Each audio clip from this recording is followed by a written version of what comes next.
Tuhan, bersyukur tentunya kepada Tuhan Yesus yang memberikan kepercayaan pelayanan ini kepada saya, dan berterima kasih kepada Gembala Sidang setempat yang sudah mengundang kami untuk datang beribadah dan untuk melayani Tuhan. Saya lupa ini undangannya sudah kapan. Jadi ketika ada pelayanan di Pasar Kemah dengan hamba Tuhan di dalam ministry PTF, kepanjangannya Prasetyo Turangan Families, jadi bukan ada perusahaannya Bapak Ibu, cuman kebetulan saja disingkat seperti itu. Dan juga saya informasikan bahwa ministry ini sebenarnya terjadi tanpa sengaja, karena ketika ada syukuran wisuda, saya undang gembala-gembala yang mengundang kami pelayanan, dan yang sudah kami penuhi undangannya untuk bergabung dalam satu grup WA, supaya kalau saya mau undang ada acara syukuran, gampang sekali dan tinggal satu kali diundang di grup itu. Akhirnya berlanjut dari hanya syukuran-syukuran, kita bertemu dalam satu persekutuan, kemudian menjadi sebulan sekali rutin, kemudian menjadi 2 kali dalam sebulan, sekarang sudah 4 kali dalam sebulan, bahkan bisa 5 kali kalau dalam bulan itu ada 5 minggu. Dan puji Tuhan,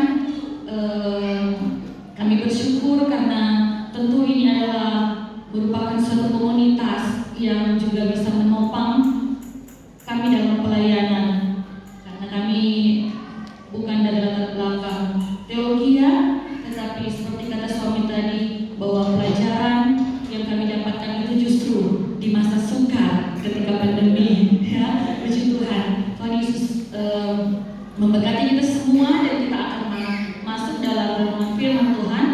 Saya akan dasari renungan firman Tuhan pada kesempatan ini dalam Lukas 6 ayat 38. Lukas 6 ayat 38. Ya Bapak Ibu, ini adalah ayat yang lazim, yang umum, bahkan sudah menjadi ayat hafalan bagi kita semua.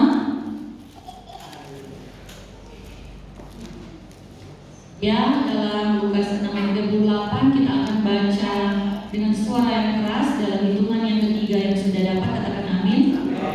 Baik. 1, 2, 3. Berilah dan kamu akan diberi suatu takaran yang baik, yang dipadatkan, yang digoncang, dan yang tumpah keluar akan dicurahkan ke dalam ribaanmu, sebab ukuran yang kamu pakai untuk mengukur akan diukurkan kepadamu. Katakan amin. Puji Tuhan. Senang sekali kan dengarnya. Ini bicara berkat. Tapi kita akan melihat dalam sisi yang berbeda. Ya, saya juga apa ya saudara, bersyukur sekali bahwa Tuhan membukakan ini bagi saya untuk menjadi berkat dan bisa saya bagikan di tempat ini. Saya beri judul renungan firman Tuhan pada kesempatan ini adalah berilah. Ya, berilah. Nah, saudara, di dalam Tuhan Yesus Kristus ada beberapa peristiwa yang di dalam Alkitab itu dicatat oleh 4 penulis Injil, Matius, Markus, Lukas, Yahya. Jadi keempat penulis Injil ini sepakat untuk mencatat atau menulis peristiwa yang sama. Ada berbagai peristiwa itu ya saudara. Nah, peristiwa-peristiwa ini tentu dianggap penting, ya, karena keempat-empatnya kok terkonsentrasi tentang peristiwa ini. Kita bisa melihat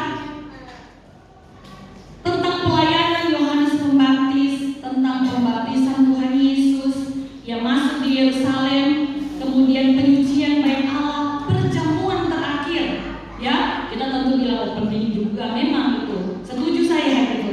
Kemudian apa? Ada penangkapan Yesus, penyaliban Yesus. Jadi ada peristiwa-peristiwa yang krusial.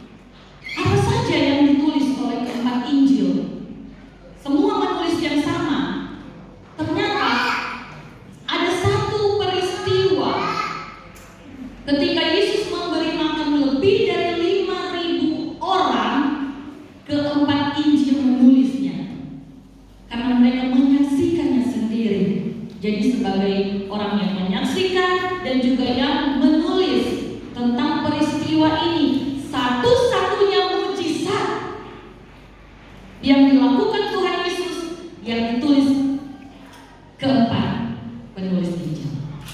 Satu-satunya. Berarti ada sesuatu yang penting, ada sesuatu yang perlu kita lihat. Apa pesan di balik penulisan ini? Amin, saudara. Haleluya. Kesembuhan penting.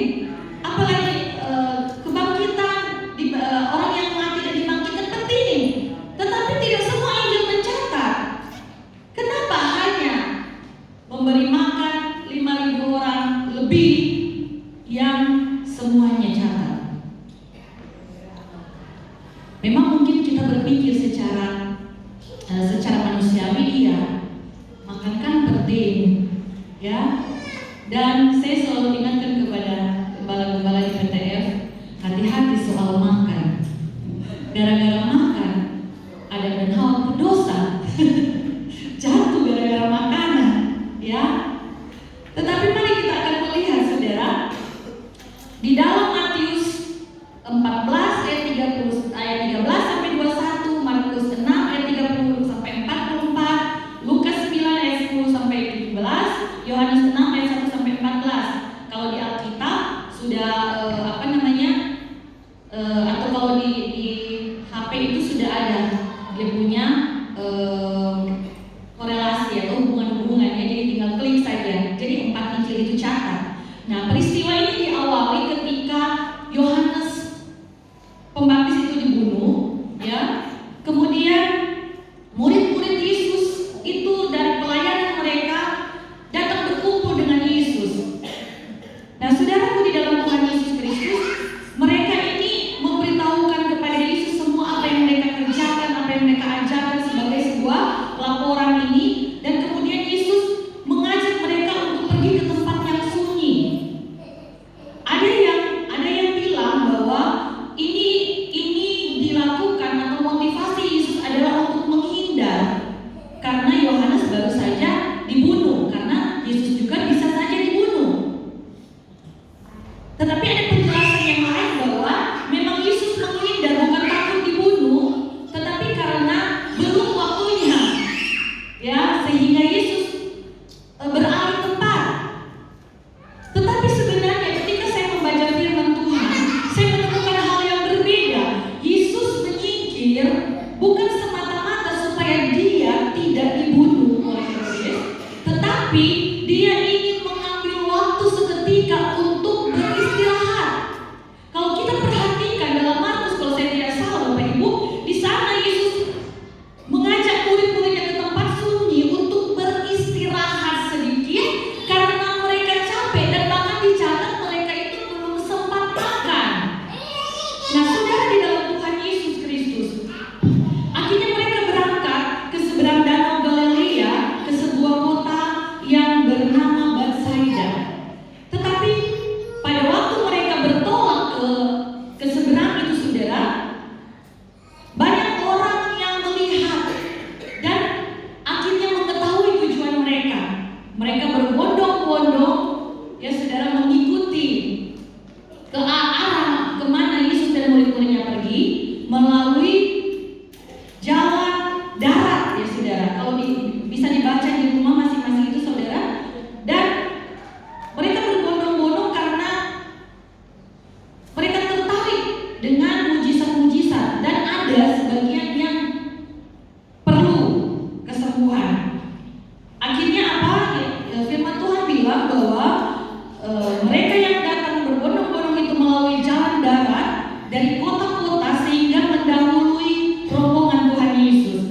Ketika Yesus mendarat dan melihat rombongan itu sudah menunggu mereka, dia tergerak oleh belas kasihan, kata firman Tuhan, ya. Mereka dia lihat seperti domba-domba yang kehilangan gembalanya. Dia tergerak dan dia layani mereka dengan perkataan-perkataan tentang kerajaan Allah. Bahkan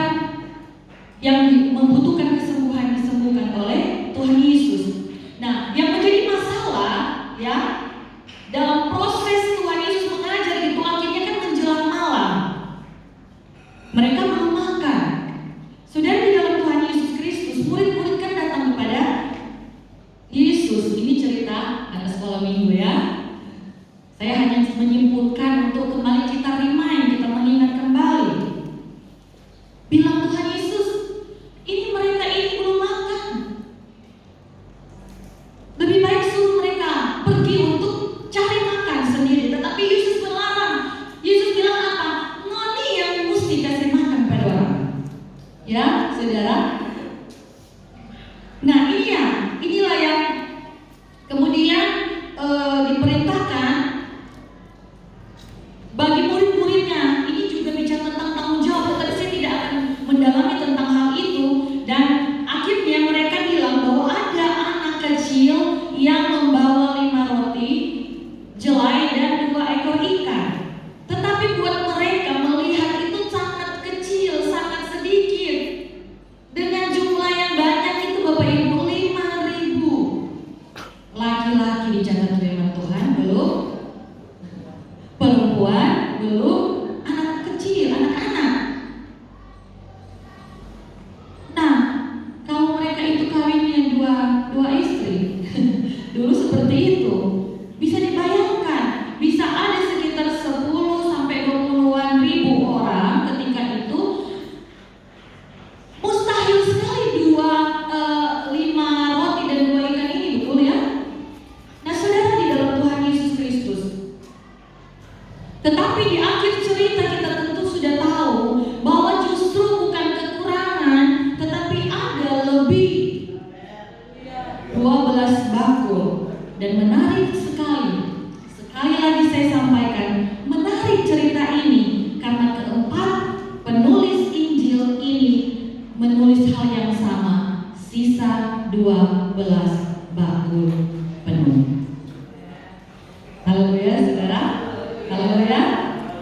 Mari kita lihat satu persatu ayat-ayat ini. Matius 14 ayat 20. Dan mereka semuanya makan sampai kenyang. Kemudian orang mengumpulkan potongan-potongan roti yang sisa 12 bakul penuh. Markus 6 ayat 43. Kemudian orang mengumpulkan potongan-potongan roti 12 bakul penuh, selain daripada sisa-sisa ikan. Lukas 9 ayat 17. Dan mereka semuanya makan sampai kenyang, kemudian dikumpulkan potongan-potongan roti yang sisa sebanyak 12 bakul. Di terjemahan bahasa Indonesia, terjemahan baru hanya bilang 12 bakul. Kalau di terjemahan lain dan terjemahan bahasa Inggris bilang full. Ya. Jadi 12 bakul penuh. Yohanes 6 ayat 13. Maka mereka pun mengumpulkannya dan mengisi 12 bakul penuh dengan potongan-potongan dari kelima roti jelai yang lebih setelah orang makan. Amin. Haleluya. Berdasarkan ayat pokok kita, ya Lukas 6 ayat 38, berilah maka kamu akan diberi suatu takaran yang baik, yang dipadatkan, yang diguncang, dan yang tumpah keluar akan dicurahkan ke ribaanmu. Sebab ukuran yang kamu pakai untuk mengukur akan diukurkan kepadamu. Ingat ayat pokok kita, karena kita akan lebih dalam untuk mengulas hal itu. Nah, hal-hal apa yang harus menjadi perhatian kita, yang harus kita pikirkan? Pertama, saudara, 12 adalah jumlah murid Yesus. Sudah dapat gambaran ya, saudara? Jadi masing-masing dari murid Yesus dapat jatah 1 bakul penuh. Katakan amin. Haleluya. Ya. Ini yang bisa dikatakan firman Tuhan, ukuran yang kamu pakai untuk mengukur akan diukurkan kepadamu. Ada bahagia kita yang bekerja. Amin, saudara.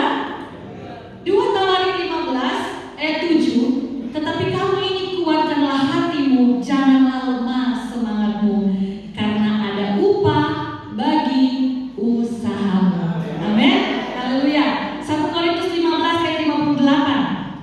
Karena itu saudara-saudara yang dikasih, berdirilah teguh, jangan goyah, dan giatlah selalu dalam pekerjaan Tuhan, sebab kamu tahu bahwa dalam persekutuan dengan Tuhan jeripayamu tidak sia-sia. Amin. Nah, yang kedua, 12 bakul penuh untuk 1 orang adalah harga yang pantas. Sekali lagi, 12 bakul penuh untuk masing-masing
berilah dan kamu akan diberi.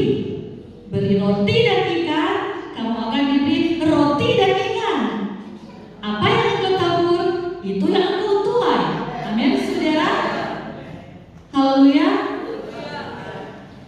Jadi jangan merasa saudara bahwa Tuhan itu tidak adil bagi kita. Semua itu ada dalam perhatian Tuhan. Amin, saudara. Haleluya. Yang keempat, Yohanes 6 ayat 13. Maka mereka pun mengumpulkannya dan mengisi 12 bakul penuh dengan potongan-potongan dari kelima roti jelai yang lebih setelah orang makan. Apa yang harus kita perhatikan di sini? Yang lebih setelah orang makan. Padahal di dalam Markus 6 ayat 31 di sana tertulis bahwa begitu banyaknya orang datang dan pergi sehingga makan pun mereka tidak sempat. Saudara bisa bayangkan ini saudara, mereka belum makan tetapi mereka harus memberi orang makan. Apakah Yesus tidak tahu murid-muridnya ini belum makan? Tetapi ini yang harusnya kita mengerti bahwa Tuhan tahu apa yang terjadi dalam kehidupan saya dan saudara, apa yang kita butuhkan. Tuhan tahu, makanya Tuhan bilang cari tempat untuk istirahat. Tetapi Tuhan ingin mendidik murid-muridnya untuk menjadi atau membentuk karakter mereka. Sebab Filipi 2 ayat 3 bilang, dengan tidak mencari kepentingan sendiri atau puji-pujian yang sia-sia, sebaliknya hendaklah dengan rendah hati yang seorang menganggap yang lain lebih utama daripada dirinya sendiri. Ini penting bagi saya dan saudara, menguasai diri kita, merendahkan diri kita. Orang lain kita anggap lebih penting. Amin, saudara. Haleluya. Inilah prinsip dari firman Tuhan. Berilah dan kamu akan diberi. Yaitu memberi dulu.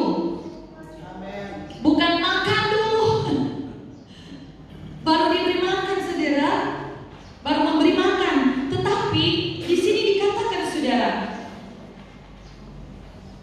berilah dan kamu akan diberi, yaitu soal kita terlebih dahulu mengerjakan sesuatu, memberi makan kepada orang lain, baru kita makan. Ini bicara juga tentang hal pengorbanan. Saudara, di dalam Tuhan Yesus Kristus. Yang kelima, kalau kita mundur mundur satu ayat dalam Yohanes 6 ayat 12. Dan setelah mereka makan kenyang, ini yang makan kenyang ini, kalau kita lihat dari dari keterangan-keterangan penulis yang lain, ya, penulis Injil yang lain, setelah orang-orang itu kenyang, ya, jadi belum termasuk murid-murid. Ia berkata kepada murid-muridnya, kumpulkanlah potongan-potongan yang lebih supaya tidak ada yang terbuang. Lucu ya saudara, murid-murid belum makan, Yesus suruh kerja lagi, kumpulkan supaya tidak ada yang terbuang. Bukan Yesus suruh sekarang giliran kalian makan. Ini harus kita kasih kasih perhatian.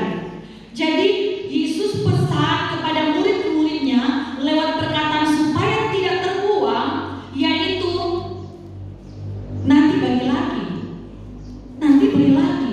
Karena apa, saudara? Saudara bisa pikir ya, satu bakul untuk satu orang mampu tidak dihabiskan?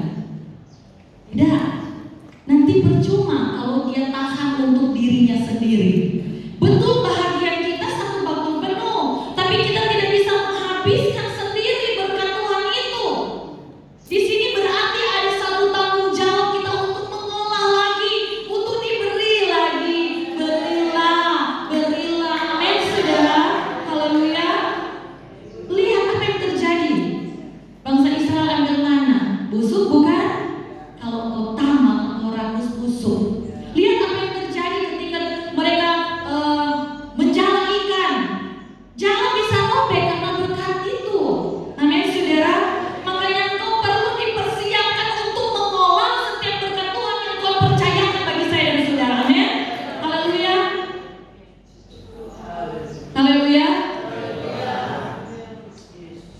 berturut, ada bahagianya dari murid-muridnya untuk makan juga. Ya, saudara, tetapi Tuhan tidak fokus tentang itu, tetapi Tuhan mau membentuk karakter mereka. Ya, saudara, haleluya. Sekali lagi, kenyang bukan tujuan Tuhan. Tuhan tidak tertarik membuat murid-muridnya itu menjadi kenyang, tetapi Tuhan lebih tertarik membentuk karakter murid-muridnya. Demikian juga saya dan saudara. Matius 6 ayat 25. Karena itu aku berkata kepadamu, janganlah khawatir akan hidupmu, akan apa yang hendak kamu makan atau pakai. Ya, di dalam bagian terakhir, bukankah hidup lebih penting daripada makanan? Amin ya saudara. Haleluya. Kehidupan kita, karakter kita di mata Tuhan itu lebih penting daripada soal materi-materi itu. Makanya Tuhan bilang jangan terlalu kau hiraukan itu bagian dari Tuhan. Amin. Haleluya, puji Tuhan. Bila kita sedang merasakan hal yang sama seperti murid-murid, Tuhan ingin kita punya karakter kasih, murah hati, ya.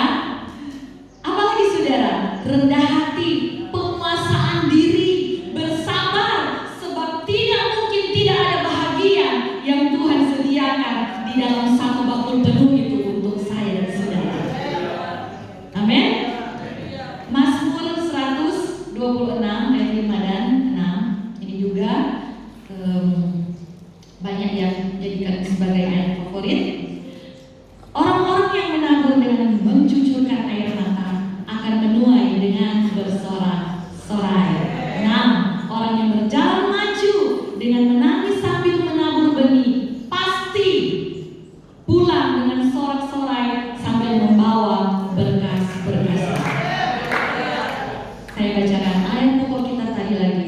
Berilah dan kamu akan diberi suatu takaran yang baik, yang dipadatkan, yang digoncang, dan yang tumpah keluar akan dicurahkan ke ribaanmu. Sebab ukuran yang kamu pakai untuk mengukur akan diukurkan kepadamu.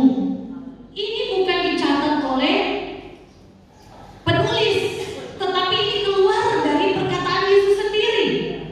Ya, perhatikan saudara bahwa pada saat itu gandum atau biji-bijian dijual dalam takaran.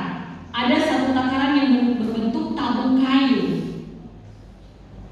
Ya, tabung kayu. Nah, penjual yang pelit, penjual yang curang mengisi takaran itu dengan longgar.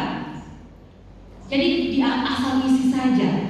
Sebaliknya, takaran yang baik itu adalah takaran yang jujur, adil, murah hati, yang mengisi wadah benar-benar penuh, sungguh-sungguh. Ya, ini totalitas. Ini bicara tentang kerja keras, semaksimal mungkin, dipadatkan, artinya ditekan supaya tidak ada rongga. Ya, digoncang, itu digoyang kiri dan kanan supaya sudut-sudut sampai di bawah itu terisi penuh. Jadi saudara di dalam Tuhan Yesus Kristus, setelah dipadatkan dan digoncang, ditambah lagi di atasnya sampai tumpah keluar. Orang ngomong istilah bumbung, kasih bumbung. Itu yang harusnya jadi takaran saya dan saudara, supaya lagi berkat saya dan saudara bumbung saudara, padat, amin, penuh. Haleluya, puji Tuhan. Nah, ini dia, melayani dengan sepenuh hati, dengan totalitas, biarpun belum makan tetap memberi makan dengan segenap hati. Saudara, saya tadi bilang dicurahkan ke dalam ribaan. Orang sama Yesus, ternyata mereka itu pakai baju panjang ya semua, terus ada kantong besar, ada apa? Saya catat di sini, ada ikat pinggang yang bisa ditarik longgar, terus ada ikat pinggang itu ada berbentuk kantong besar atau kantong jubah.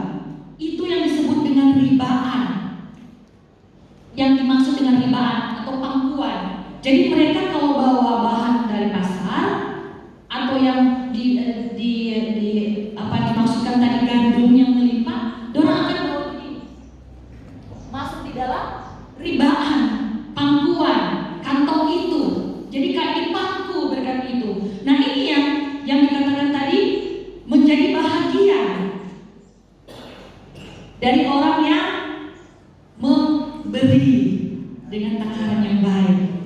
Amin, saudara. Nah, sebenarnya ayat tadi itu konsepnya itu bukan hal materi atau uang. Jangan berpikir materi atau uang, karena di situ kan juga ada bicara tentang apa, saudara? Tentang kasih tanpa syarat, tentang pengampunan yang radikal. Ini dia, saudara. Jadi apa saja yang kita bisa beri? Kasih. Apa saja yang kita beri? Pengampunan. Dan itu harus ke dalam kesungguhan hati. Amsal 11 ayat 18 bilang, orang fasik membuat laba yang sia-sia, tetapi siapa menabur kebenaran. Menabur kebenaran itu terjemahan yang bilang menabur perbuatan baik, melakukan yang benar, mendapat pahala yang tetap. Amsal 15 ayat 7 bilang, bibir orang bijak menaburkan pengetahuan. Jadi kita itu menabur penjelasan, memberikan nasihat yang baik. Tidak semata-mata soal materi atau uang itu, saudara. Tetapi hati orang bebal itu sebaliknya, ya, tidak jujur. Jadi apa, saudara? Menaburlah kejujuran, menaburlah kebaikan, menaburlah keadilan, berilah jalan keluar yang baik. Berilah, maka engkau akan diberi suatu takaran yang baik. Amin. Haleluya. Poin penting, saudara, sebelum saya mengakhiri, murid tidak punya bekal. Amin. Sepakat, ya? Mereka tidak punya bekal, tidak bawa apa-apa. Demikian saya dan saudara harus ingat, kita tidak punya apa-apa. Semua Tuhan punya. Amin. Ya. Yang kedua, anak kecil ada 5 roti dan 2 ikan. Ini bicara tentang ada orang, ada sesuatu yang Tuhan pakai untuk memberkati saya dan saudara. Amin. Selanjutnya, roti jelai adalah roti gandum bagi orang miskin. Ya. Dan kalau kita hubungkan dengan anak kecil, sesuatu yang bicara tentang keterbatasan dalam segi jumlah, sesuatu yang bicara tentang kemustahilan yang benar-benar mustahil, ya. Tetapi Tuhan ajarkan, bawa kepada Tuhan, nanti Tuhan yang akan memberkati. Amin, saudara. Haleluya. Beri dahulu kepada orang lain. Ada jatah buat kita, ada balasan yang setimpal karena Dia adil. Bahagia kita itu lengkap, tidak ada yang tekor.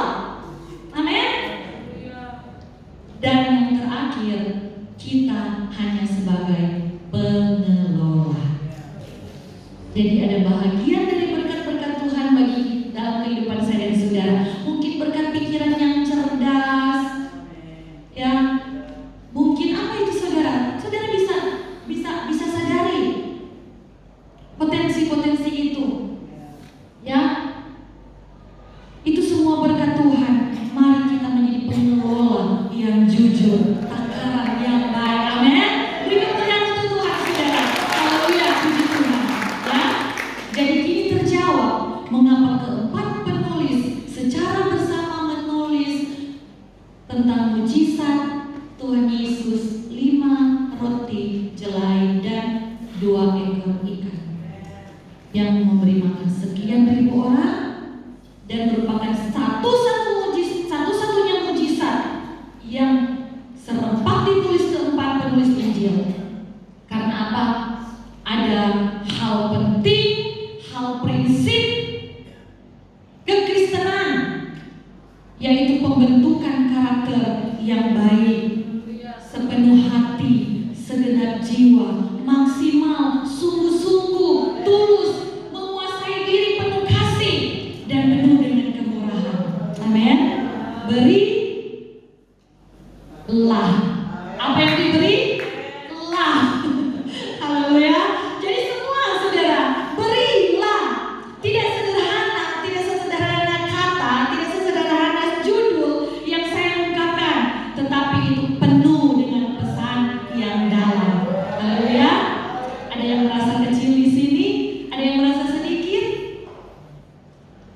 all, berilah. Haleluya. Sekali lagi beri kemuliaan untuk Tuhan. Tuhan Yesus memberkati. Saya kembalikan kepada penanggung jawab.